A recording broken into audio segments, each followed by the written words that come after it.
Okay, people, we're on to part four of Extra Credits History of Paper Money. And in the last couple of episodes, in the first episode, we had them lay out how, in their minds, gold and silver are inferior primitive forms of currency, and paper and electronic currencies are superior forms of currency. And then, to their credit, in the next two episodes, they have actually laid out a lot of the negative effects of paper currency. But that has kind of left us with this kind of uh, cognitive dissonance between the contents of the first episode and the contents of the second and third episode. So we're going to go ahead and continue watching this series and see if they can rectify what the situation is between those positions. Let's go. Last we left off, paper money doctrine was just starting to be established, with people like Nicholas Barbin beginning to explore the radical idea that gold and silver didn't have any inherent value, only the value we gave them. Which leads inevitably to the argument that, in using gold and silver, we tied ourselves to a system that has all the disadvantages of a commodity currency without really securing for ourselves anything more tangible than what we'd get with paper bills. This is incorrect. I would put forward the actual value of the commodity currency isn't even necessarily the value of that particular commodity, although that is there. The real value of the commodity currency is the protection from corruption that you receive when you hold a commodity currency that you cannot have when you hold a paper currency or an electronic currency that can effectively be debased through simple means, flick of a switch or a few keystrokes, and what you worked your whole life for has now been rendered meaningless by a central authority figure. So that is my continued position of what the value of commodity currencies are. Let's continue. Today, we get to watch what happens the first time someone really tries to put paper money doctrine into practice.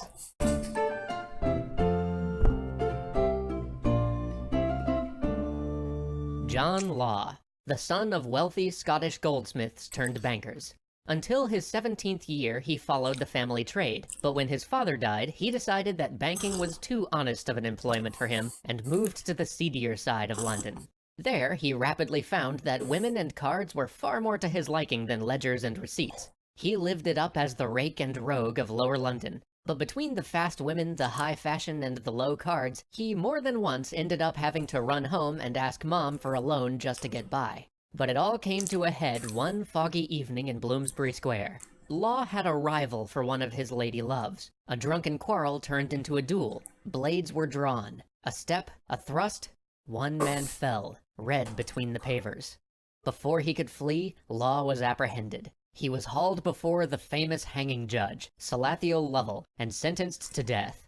As he awaited the gallows, though, his friends and benefactors got his sentence commuted to manslaughter, and he was slapped with a fine and released. But the family of his rival was pulling strings too, and they appealed the decision. This time, Law knew to flee. He hightailed it to the Dutch Republic, enjoying the coffee houses, the gambling, and perhaps most of all, the stock market of Amsterdam. While he had always been of an intellectual bent, it's here he started to really refine his ideas, both about gambling and finance. Watching this small republic with none of the natural resources of the other great countries of Europe dominate the world's economic landscape galvanized his thoughts. He reasoned that if he could just understand what had created such an economic revolution there, he could export it to nations with more natural advantages. So, he spent half a decade considering the problem, and all this reasoning led him to one conclusion. It was the supply of money and the availability of credit that made the Dutch Republic such a powerhouse. And where did he see the bottleneck in the availability of money and thus the availability of credit? The supply of gold and silver. Let me put forward a few alternative ideas here. For one thing, countries are constantly in competition with each other for being a place where to be the least corrupt place. And it's difficult. It's very difficult to move your money or trade with someone that is outside of your culture group, especially in this time period, because at any given time, let's say you're just two merchants, and one's English is one is Dutch or one is French or whatever. You might want to have legitimate trading business, but if your two respective countries go to war with each other, what is the likelihood that you're going to get anyone to enforce contracts in a foreign country that you're at war with against? It's just you're not very likely to do that. So what the Dutch were able to do is they were able to attract foreign currency because they had this reputation as not such a big threat. Because look at the Dutch. The Dutch are a relatively small country. They're probably not going to take over all of Europe. They're probably not going to engage in epic wars of conquest, Napoleonic style, or the way the British Empire is set up. They are kind of like your first Hong Kong or tax haven, where you have this small country, and by virtue of its lack of large size and military prowess, is able to it has to focus on being more of a legitimate trading partner and being this kind of trade hub in between all of these other warring powers that can't otherwise engage in legitimate trade with each other because they're always concerned about the risk of default. So the Dutch just kind of fall into this trade empire kind of narrow range where nobody's worried about the Dutch taking over the world. So the likelihood of them reneging on their contracts and destroying their niche, which is being trustworthy merchants, is much more unlikely. Also, the Dutch had some really innovative energy sources in the form of peat moss, and they were able to take they had energy conversion, basically. They were doing thermal energy conversion. They had an energy source that other people didn't have because of the swamps. They could take that and they could burn that and use it for metalworking or whatever other processes they had. So they had a valuable resource base, energy base. They had windmills so they could convert kinetic energy into mechanical energy that they could use. And so they had this nice little niche. This is not necessarily, you don't necessarily have to go into a speculative credit boom to do the thing that the Dutch are about to do here. But let's take a look at what they did do, or what they say they did. If you're only going to lend out gold and silver, you have to have the gold and silver to lend, and that puts a ceiling on the size of your economy, which... No, it doesn't. Sorry, cinnamon roll guys here. Cinnamon roll takes priority, but okay. I just went over this a little while ago, so I'm just going to go back to it. The size of your economy is not limited to your amount of gold and silver, because the accurate measurement of your economy is the total supply of all goods and services within your country. The value of the gold and silver can be appropriately revalued to continue serving as a medium of exchange. It can. Especially if you have free trade, and you have a limit on the number of, say you have a low money supply. That means money is really in demand. That means your prices are going to be low for your goods and services. So everybody in the world is going to want to buy your goods and services and give you gold and silver, because there's an imbalance of gold and silver in a particular territory if the amount of gold and silver is low relative to the rest of their economy. So it's a naturally balancing equation. It's not this, oh my god, I've got this shackle on my leg. I can't grow my economy because of the inavailability of gold and silver. That's just made up BS. Let's continue. While not absolute, is a lot more rigid than paper. And so he began to formulate his treaties, Money and Trade Considered, with a proposal for supplying the nation with money, with the aim of getting his native Scotland to create a national bank. Unfortunately, Scotland was destitute from risky Central American ventures and a failed harvest. The Scots were in no mood to take a risk on some theory. To cap the whole thing off, the Act of Union in 1707 not only crushed any chance Law had of convincing the Scottish Parliament of his plan, but also made him an outlaw in Scotland as well as England. So, once more, our ironically named hero fled back to the continent.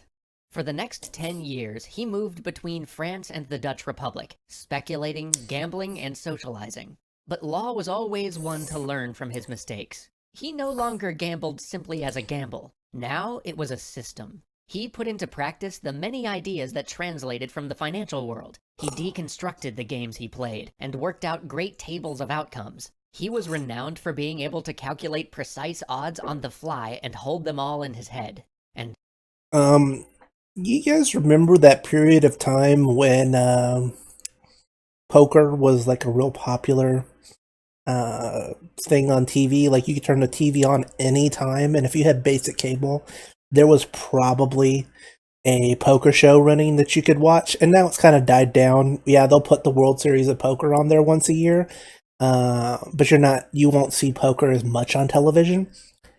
This is a basic skill set for anybody that does this stuff at a high level. Learning the outcomes of gambling hands. Come on, guys. This does not make you a genius. This makes you a guy who plays poker on the internet, which I guess is kind of like more cool in his day and age, but it's not like genius level stuff. So let's keep going. soon it paid off. This time, instead of gambling his way to the poorhouse, he became one of the richest men in Europe, amassing what today would probably be hundreds of millions of dollars just from cards and market speculation.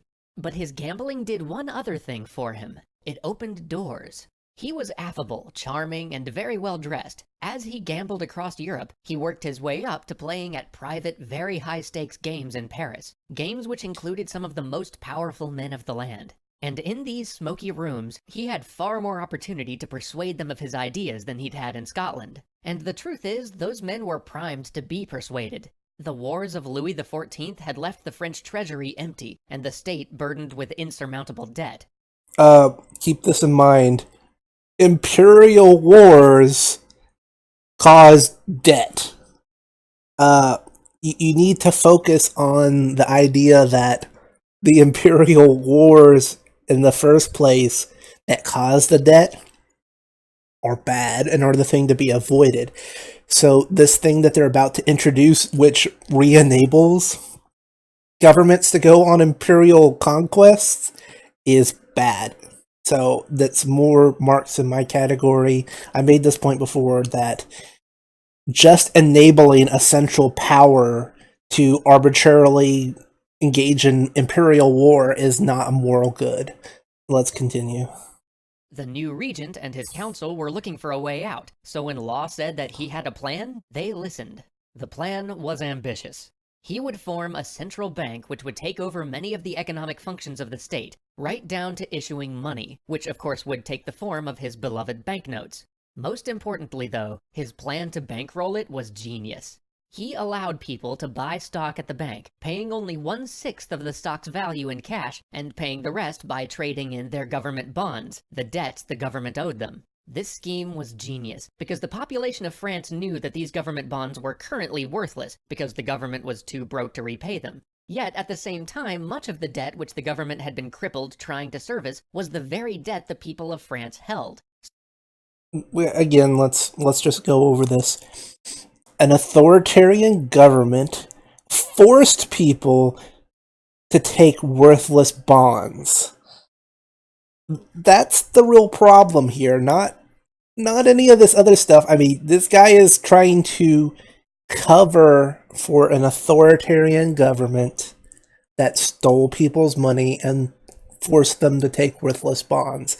Just remember that this is like if Extra Credits did a episode on like how to carjack people and get away with it. You might like wonder why they're making an episode like that. So why is Extra Credits making an episode on authoritarian governments stealing money from people to engage in imperial wars and how you can try to get away with it? Let's keep going. So, in having everybody traded in, this debt magically disappeared, and people who previously thought that they had been ruined by purchasing worthless government bonds now had something of worth that they could sell or trade, stock in the new bank, because everybody was confident in the new bank. Genius. And as John's bank began to tick away, it all seemed to work. The paper currency was far more stable than the old silver currency. Nobody could clip its edges, and forgeries were, well, punishable by death. Okay, but if the government is the one doing the forging, that's when you get the problem, right? Let's see. Now, with this first part of his economic system in hand, Law initiated the second part of his plan. He would form a trading company. With complete control of the economy, he established a monopoly on trade with the French territory of Louisiana, and gave that monopoly to a company he established called the Company of the West. The plan here was simple. Issue shares at 500 livres a share, taking 15% down payment and the rest in installments, and sell enough of these shares to pay off the remainder of the government's debt. Soon, buoyed by some of Law's own investing in the company, the stock price began to grow, and word got out. So we're getting a stock bubble, which we have kind of recognized is not a good thing. So we are getting a speculative interest in a company based on an excess of paper currency. Because basically they're trading in notes, remember? They're trading in banknotes that they're issued by the government now, which are backed by debt, not by actual gold and silver, and we're dumping them into a company that the actual material payoff for this company is still in doubt. Let's see if, I kind of live in a part of the Louisiana Territory now, so I know this isn't the foundation of some great company, but let's see how they play it. This opportunity in Louisiana was too good to miss. Law was made the Duke of Arkansas, and soon the stock jumped 100%, then 1,000%, then 3,000%. The problem was, there wasn't any wealth coming out of Louisiana. Oh, gee, you mean it's a speculative bubble based on a bullshit company like Pets.com? And the whole thing is going to crash? That's just a shocker! When this all started, there were a mere 800 Europeans living in the whole territory, and soon Law had to resort to the expedient of offering criminals a pardon if they would marry a prostitute and move to Louisiana. Meanwhile, the stock price had created even more demand for paper currency. As people borrowed and spent against their stock that was now worth 30 times what they had paid for it, inflation ran rampant. Now, if this all sounds kind of familiar for some reason, you're not wrong. Something very similar was happening right across the channel. Soon, Law's system, which he had thought incorruptible, was forced to bend. He had to recall some of the paper money, slash the value of the currency, and outlaw the sale or possession of large quantities of gold. Oh, you mean he had to resort to authoritarian, corrupt means to cover for his dastardly actions in making a paper currency based on a worthless company? Wow, that's a shocker. And you're saying these things are still better than these things? I am thrilled that you're being so honest about the failures of various paper currencies throughout history, but I'm still unable to rectify everything you said in the first episode about how great this stuff is for the modern economy and how bad this stuff is with everything that you've said so far. Okay, let's keep going. But all this did was let people know just how bad a shape the Company of the West, and by extension the bank, was in. Soon it would not hold. Mobs formed, there were rushes on the bank, and Law found himself yet again in a carriage in the night, fleeing yet another country. But unlike his counterparts across the channel, Law wasn't operating out of greed, but rather out of a desire to prove the idea that he had burning within him. And while his bank and his trading company were a disaster from which France barely recovered, they were a failure in execution more than in concept. Really? It seems like it was basically a fraud. I mean, yeah, if you have a really productive economy, a real economy, like if you have vast new lands and new mineral wealth and agricultural wealth and all sorts of stuff, you can support the creation of new currency, but it works just as easily if you leave it alone. If you have vast amounts of wealth, that means the price of the goods and services are going to go down, and the value that makes your limited gold and silver supply more valuable. There was already a system in place here to allow this system to work if your system is based on a legitimate source of productivity. There was no need for any of this fraud. It would have worked just as well with gold and silver had the actual company been legitimate. The real thing is, do you have a legitimate economy? Do you have underlying productivity that's correct to in a proportion to the amount of currency that you're issuing?